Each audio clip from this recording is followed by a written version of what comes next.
10th class का जो हम नया चैप्टर स्टार्ट करने जा रहे हैं वो है आपका chapter number 4, that is quadratic equations. Quadratic equation सबसे पहले होता क्या है आपके पास कि अगर आपके पास कोई पॉलिनोमियल है, a polynomial having highest degree 2, कि अगर आपके पास कोई पॉलिनोमियल है जिसकी आपके पास हाईएस्ट डिग्री 2 होगी, वो आपके पास क्वाड्रेटिक इक्वेशन है। तो ये आपके पास एग्जांपल्स है क्वाड्रेटिक इक्वेशन की, जैसे x square minus P x plus Q.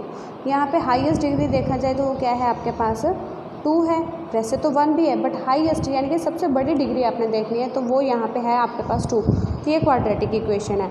2x square plus x minus 300, तो यहाँ पे x की हाईएस्ट वैल्यू भी 2 है पावर में, तो ये भी आपके पास क्वाड्रेटिक इक्वेशन है। इसकी स्टैंडर्ड इक्वेशन जो हम लेके चलते हैं क्वाड्रेटिक इक्वेशन की, जैसे आपने कोई एग्जांपल देनी है कि give example of quadratic equation, तो वो आप दोगे ax square plus bx plus c, जिसमें आपके पास a नॉन ज़ीरो होगा।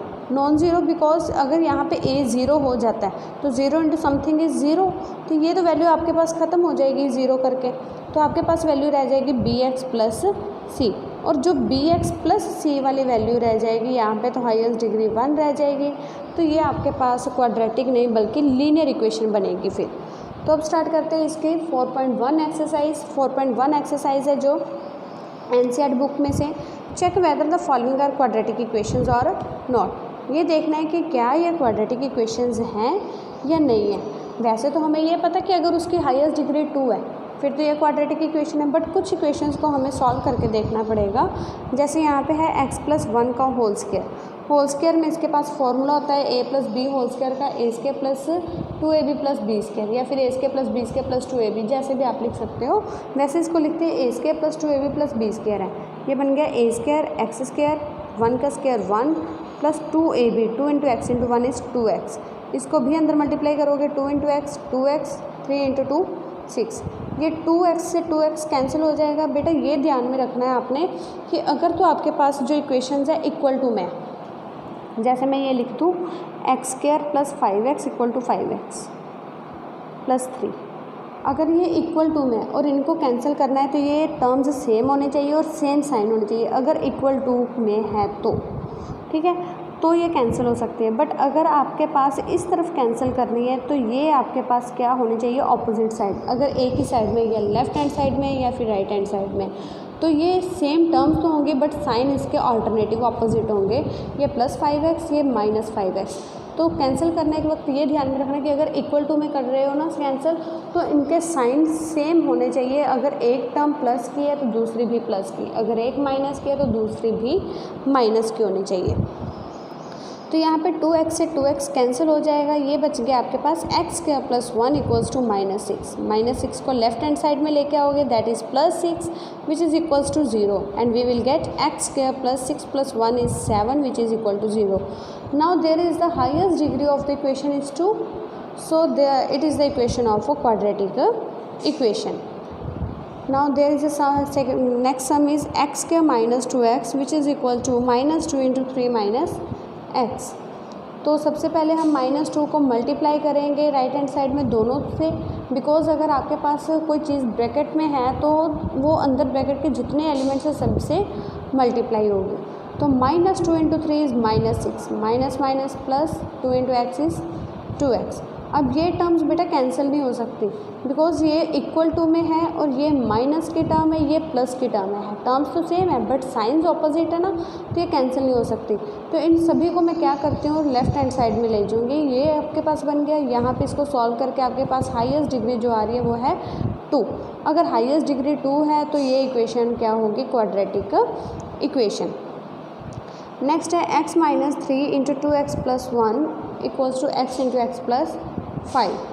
तो यहाँ पे सबसे पहले क्या लेके चलेंगे, लेफ्ट हैंड साइड को सॉल्व करेंगे। यहाँ पे जो x एलिमेंट है उसको सेकंड ब्रैकेट के साथ सॉल्व करोगे, x को इन दोनों एलिमेंट्स के साथ multiply, x into 2x is 2x square, x into 1 is x, minus 3 into 2x minus 6x, so minus 3 into 1 is minus 3।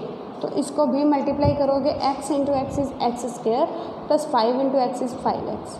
तो ये आपके पास क्या हो जाएगा, लेफ्ट हैंड साइड में सारी वैल्यूज़ लेके आएंगे। 2x स्क्वायर में से 1x स्क्वायर माइनस कर दोगे तो x square, minus 5x minus 5x, minus minus is plus, minus 10x, बोला था कि अगर आपके पास सेम टर्म्स ऐड हो रही हैं नेगेटिव साइन में तो उनके साथ माइनस का साइन आएगा।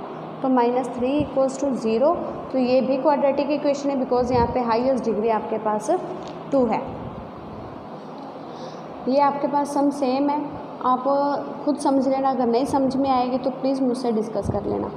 Next sum is also same and now we start the sum number 6 of the first part. x² + 3x + 1 = x - 2 whole square.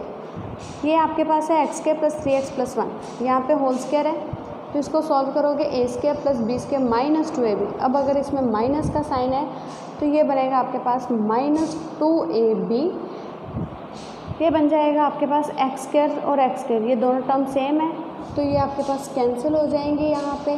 तो ये बन गया 3x + 1 - 4 + 4x।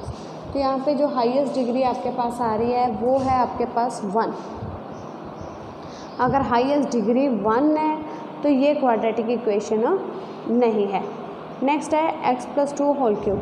सबसे पहले a + b³ का फॉर्मूला आपके पास क्या होता है, क्योंकि यहाँ पे क्यूब है तो क्यूब का फॉर्मूला कई बच्चे लिख सकते हैं x³ + 2³। बेटा ये बिल्कुल गलत है। आपको 10th क्लास में आपको पहले तो इसके बेसिक फार्मूलेज बिल्कुल क्लियर होने चाहिए कि a + b होल क्यूब है, वो फार्मूला होगा a³ + b³ + 3a² b + 3ab²। और अगर माइनस में आ जाता है तो a³ - b³ - 3a² b + 3ab²। तो a³ a यहाँ पे क्या है x का क्यूब, 2³ b³ यानी कि 2³ 8, 3a² b + 3ab²। और इसको अंदर मल्टीप्लाई कर दोगे 2x³ - 2x। इसको सॉल्व किया x³ + 8 6x², ये 2 2 = 4 × 3 12x, 2x³ - 2x। ये सारी टर्म्स को आप लेफ्ट हैंड साइड में लेके जाओगे, राइट हैंड साइड = 0। तो x³ - 2x³ यानी कि 1 - 2 इज़ -1x³। ये 6x² as it is, 12x + 2x is 14x + 8 = 0. Highest degree is 3, so it is not a quadratic equation. Next sum भी आपके पास है कि x³ - 4x² - x + 1 = x - 2 whole cube. तो यहाँ पे आपके पास है x³ - 4x² - x + 1। इसकी होल क्यूब खोलेंगे a³ - b³ - 3a² b + 3ab²।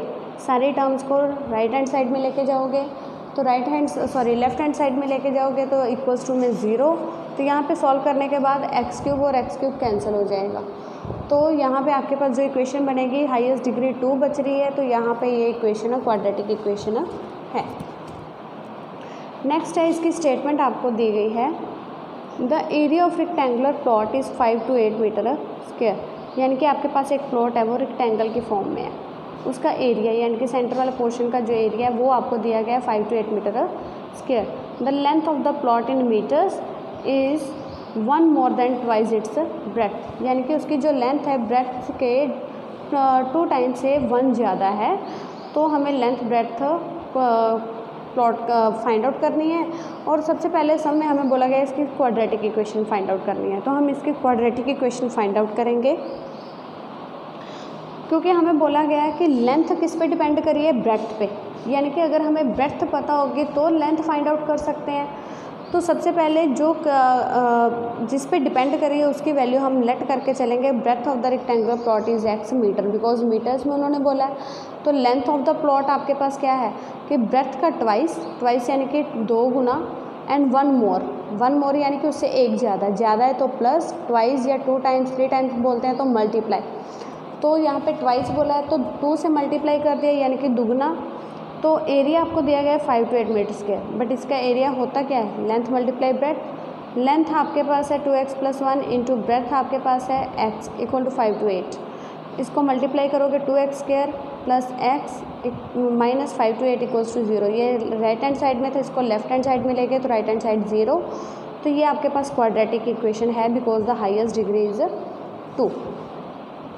Next sum है वो है आपके पास, the product of 2 consecutive positive integer is 306। We need to find the integers. यहाँ पे बोला गया है कि दो कंजक्टिव इंटीजर्स हैं। कंजक्टिव का मतलब होता है कि कंटिन्यूसली जो आ रहे हैं आपके पास। अगर एक 1 है तो उसके आगे है 2, अगर एक 5 है तो नेक्स्ट है 6, यानी कि नेक्स्ट क्या होगा 5 + 1। अगर 8 है तो नेक्स्ट होगा 8 + 1, और अगर एक x है तो नेक्स्ट होगा x + 1, यानी कि उससे नेक्स्ट जाना है तो उसमें 1 1 का डिफरेंस है तो +1। तो आपको गिवन है कि प्रोडक्ट इसकी 306 है। प्रोडक्ट का मतलब होता है इसकी मल्टीप्लाई, तो इसको मल्टीप्लाई कर दो दोनों को, वो बनेगा x × x + 1 = 306। इसको मल्टीप्लाई करोगे x² + x - 306 = 0। तो ये आपके पास है क्वाड्रेटिक का इक्वेशन। नेक्स्ट है आपके पास Rohan's mother is 26 year older than him, यानी कि रोहन की जो मम्मी की एज है वो क्या है 26 ईयर ओल्डर देन हिम, यानी कि रोहन से 26 ईयर ओल्डर यानी कि बड़े हैं। इट मीन्स रोहन की मदर की जो एज है यहाँ पे किसके साथ कंपेयर कर रहे हैं उसको, रोहन की एज के साथ। तो हम रोहन की एज को लेट करके चलेंगे, let the age of Rohan is x years. तो रोहन की मदर की एज हो जाएगी, अब उन्होंने कहा ओल्डर मतलब बड़े हैं, तो इट मीन्स कि उससे 26 ईयर्स ज़्यादा है, उम्र में ज़्यादा है, तो यानी कि यहाँ पे प्लस करेंगे x + 26, यानी कि अगर उसकी एज 3 है तो उसकी मम्मा की 29 हो जाएगी, तो x + 26 ईयर्स। अब आपके पास नेक्स्ट दिया गया the product of their edges in years 3 years from now will be 360, यानी कि उनकी जो एजेस की प्रोडक्ट है आफ्टर 3 ईयर्स फ्रॉम नाउ, आज से 3 साल बाद वो हो जाएगी 360। तो product of their edges after 3 years के बाद, यानी कि आज अगर रोहन की एज x है तो आफ्टर 3 ईयर्स x + 3, और उसके मम्मा की एज अगर x + 26 है तो आफ्टर 3 ईयर्स x + 26 + 3। तो फिर उन्होंने कहा उनके प्रोडक्ट, तो प्रोडक्ट करके उन्होंने कहा कि वो आ रहा है 360। ये बन जाएगा x + 29, इनको मल्टीप्लाई करोगे पहले x को इन दोनों के साथ multiply, x × x x², 29x, फिर 3 को मल्टीप्लाई करोगे 3x + 87, 29 3 × 87 = 360। तो ये आपके पास क्या बन जाएगा यहाँ पे, ये बन गया x², इनको ऐड करोगे 32x - 270, 3 = 0। नेक्स्ट है सम आपके पास a train travels a distance of 480 kilometre at a uniform speed, कि एक ट्रेन है वो 480 किलोमीटर की स्पीड पे जा रही है। If the speed had been 8 kilometre less, अगर स्पीड 8 किलोमीटर कम हो जाए, यानी कि ट्रेन ट्रैवल कर रही है डिस्टेंस 480 का, यूनिफॉर्म स्पीड है। यूनिफॉर्म स्पीड का मतलब होता है कि स्पीड सेम है, यानी कि स्पीड में चेंजेस नहीं हो रही। If the speed had been 8 km/h less, यानी कि जितनी स्पीड पे जा रही थी अगर उसकी स्पीड कम कर दी जाए, अब जितनी स्पीड पे ट्रेन जा रही है अगर उसकी स्पीड कम हो गई तो इट मीन्स उसको टाइम अब ज़्यादा कंज्यूम होने वाला है। नेचुरल सी बात है कि अगर आप फॉर एग्जांपल मान लो आप 40 की स्पीड पे जा रहे हो और आप 3 किलोमीटर का डिस्टेंस कवर कर लेते हो 1 आवर में, ठीक है, एक सिर्फ लेट करने वाली बात है, ऐसा कुछ है नहीं कि 40 की स्पीड में आप मान लो 3 किलोमीटर का डिस्टेंस कवर करते हो और कह लो 40 मिनट्स में कवर कर रहे हो, ठीक है। तो आप अगर उसकी स्पीड कम कर दोगे 20 कर दोगे तो नेचुरल सी बात है कि आपका जो टाइम अब ज़्यादा कंज्यूम होने वाला है। तो यहाँ पे भी क्या है, अगर उसकी स्पीड कम हो जाएगी then it would have taken 3 years more to cover the same distance, same distance को कवर करने के लिए उसको 3 घंटे ज़्यादा लग रहे हैं। We need to find the speed of train, यहाँ पे स्पीड निकालनी है ट्रेन की। तो जो हमने चीज़ फाइंड आउट करनी है उसको लेट करके चलेंगे, let the speed of train be x km/h, because kilometre और पर आवर के हिसाब से दिया तो आप यूनिट्स भी km/h में ही लेके चलोगे। फिर उन्होंने कहा है कि time taken to cover the distance, आपके पास फॉर्मूला क्या होता है, distance is equal to speed into time. Distance, अब टाइम का फॉर्मूला क्या हो जाएगा, डिस्टेंस बाय स्पीड। डिस्टेंस है 480, टाइम आपके पास क्या है, सॉरी स्पीड आपके पास क्या है x, तो टाइम किस में आएगा, यूनिट्स उसके क्या होगी आवर्स में, तो h लिखो या HRS, सॉरी HRS।